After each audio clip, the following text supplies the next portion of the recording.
Assalamualaikum, salam sejahtera dan salam perpaduan. Bersama saya Imran Azmi Rosli dalam Berita Pagi Sabah 12 Januari 2023. Majlis Angkat Sumpah 3 Ahli Jemaah Menteri Baharu Sabah berlangsung di Istana Seri Kinabalu semalam yang melibatkan Adun Api-Api Datuk Christina Liu, Adun Luyang Pong Jinze dan Datuk James Ratib yang merupakan Adun Sugut.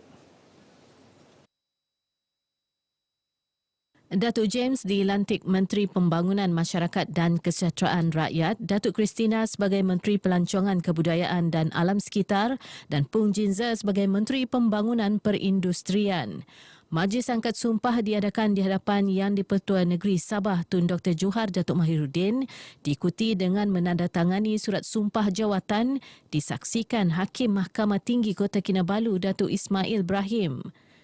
Turut hadir Ketua Menteri Datuk Seri Panglima Haji Jinor, Timbalan-Timbalan Ketua Menteri Datuk Seri Panglima Dr. Jeffrey Kitingan dan Datuk Seri Panglima Dr. Joakim Gun Salam. Dalam pada itu, Datuk Haji Ji turut mengumumkan rombakan senarai Kabinet bagi mengukuhkan lagi kerajaan negeri. Ia melibatkan pelantikan Datuk Dr. Jeffrey yang merupakan Presiden Parti Solidariti Tanah Airku, STAR sebagai Timbalan Ketua Menteri 1, merangkap Menteri Pertanian dan Perikanan Negeri.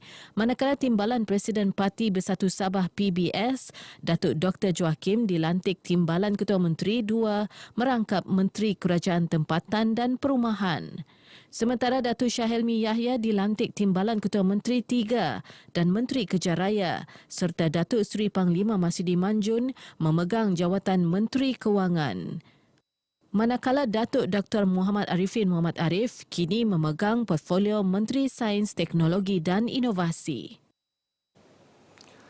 Jabatan Kastam Diraja Malaysia JKDM Sabah berjaya mengesan satu lagi sindiket pengedaran dadah menggunakan perkhidmatan kurier. November tahun lepas, kegiatan sama berjaya ditumpaskan di daerah Penampang. Dalam sidang media di Kota Kinabalu, penolong Ketua Pengarah Kastam Zon Sabah Muhammad Nasir Deraman memberitahu pihaknya menahan 2 lelaki tempatan serta merampas 6.156 kilogram dadah jenis syabu di Pusat Penyerahan dan Penerimaan Bungkusan Pos Kota Kinabalu. Pemeriksaan menerusi mesin pengimbas JKDM di Pos Aviation Lapangan Terbang Kota Kinabalu pada 30 Disember lepas menemukan 3 bungkusan yang meragukan disyaki mengandungi dadah. Setelah intipan dilakukan selama beberapa hari, pada 3 Januari 2023 tahun ini, lebih kurang jam 12.35 petang, pasukan serbuan telah menyerbu dan menahan 2 suspek lelaki di pusat penyerahan atau penerimaan bungkusan. Dan turut dirampas adalah 2 buah kenderaan buatan tempatan yang dianggarkan bernilai RM80,000. 2 orang lelaki warga tempatan, masing-masing berumur 28 tahun dan 30 tahun telah ditahan dan direman untuk siasatan lanjut. Kedua-dua kes disiasat di bawah Seksyen 39B-1-A Akta Dadah Berbahaya 1952 yang memperuntukkan hukuman mati mandatori jika sabit kesalahan. Sepanjang 2022, Kastam Sabah berjaya merampas 1.016 tan pelbagai jenis dadah bernilai RM4.34 juta.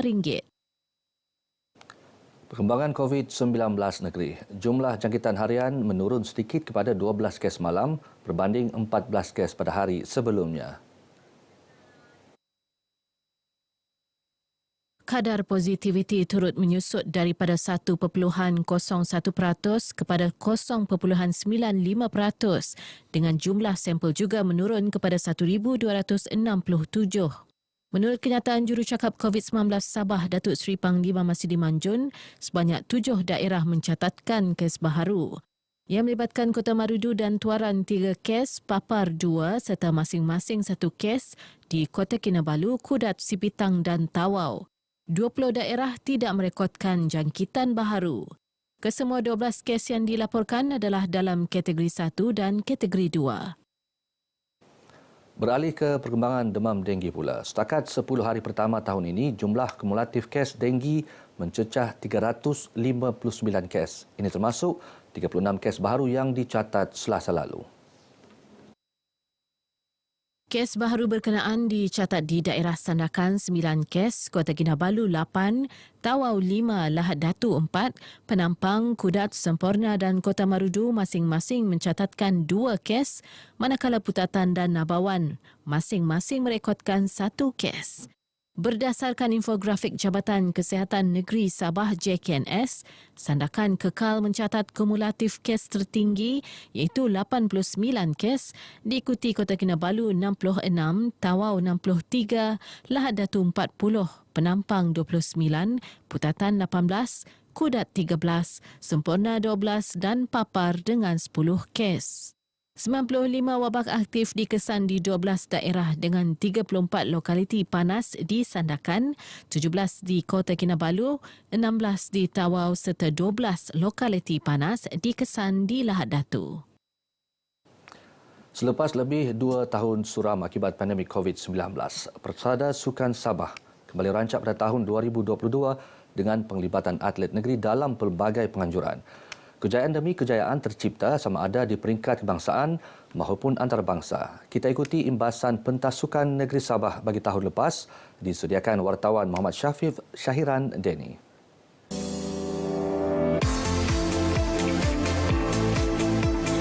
Tahun 2022 mencatat sejarah manis buat sukan negeri. Antara kejayaan tertinggi pastinya apabila kontingen negeri Sabah buat pertama kali muncul juara keseluruhan Para Sukan Malaysia Parasukma 2022. Melalui aksi cemerlang 106 atlet, Sabah berjaya memungut 54 pingat emas, 36 perak dan 35 gangsa sekaligus mengetepikan negeri lain ketika Tamasya diadakan pada November.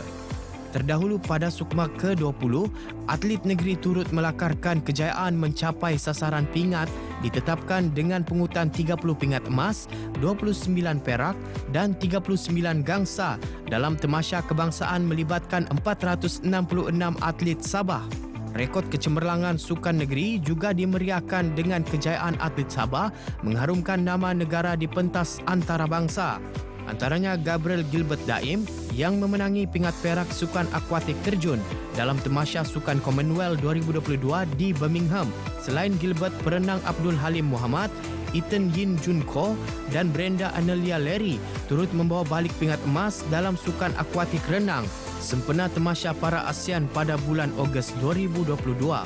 Sementara itu, pesilat Sabah Nur Farah Mazlan apabila menyertai senarai juara dunia meraihkan kemenangan dalam kelas F Puteri Kejuaraan Pencak Silat Dunia beraksi dalam saingan penuh sengit menentang Nadra Sahrin dari Singapura.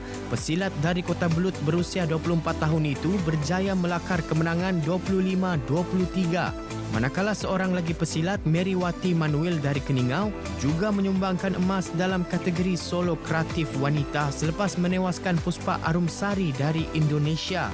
Menghargai sumbangan atlet-atlet Sabah mengharumkan nama negeri, tahun 2022 menyaksikan kerajaan negeri memberi insentif kemenangan kepada para atlet cemerlang berjumlah RM481,600. Insentif berjumlah RM69,000 turut diberi kepada para jurulatih dan RM42,000 kepada pengurus pasukan yang melahirkan atlet cemerlang.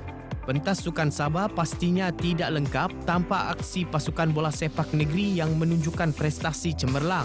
Tahun 2022, Sabah FC melakar kecemerlangan apabila melakkan diri dalam Piala AFC. Ternyata sasaran ditetapkan jurulatih Sabah FC Datuk Ong Kim Sui berjaya hasil kesungguhan pemain. Apabila saya mengambil alih, pihak pengurusan meletakkan sasaran 5 tangga teratas dan kita tak meletakkan sasaran yang begitu tinggi pada para pemain, tetapi kesungguhan para pemain telah berjaya membuktikan bukan saja berakhir di tangga ketiga tetapi kita layak ke Piala AFC. Ini merupakan satu kejayaan yang cukup baik. Kali terakhir Sabah beraksi di pentas Asia ialah pada tahun 1995 yang ketika itu dikenali sebagai ASEAN Cup Winners' Cup anjuran Konfederasi Bola Sepak Asia AFC.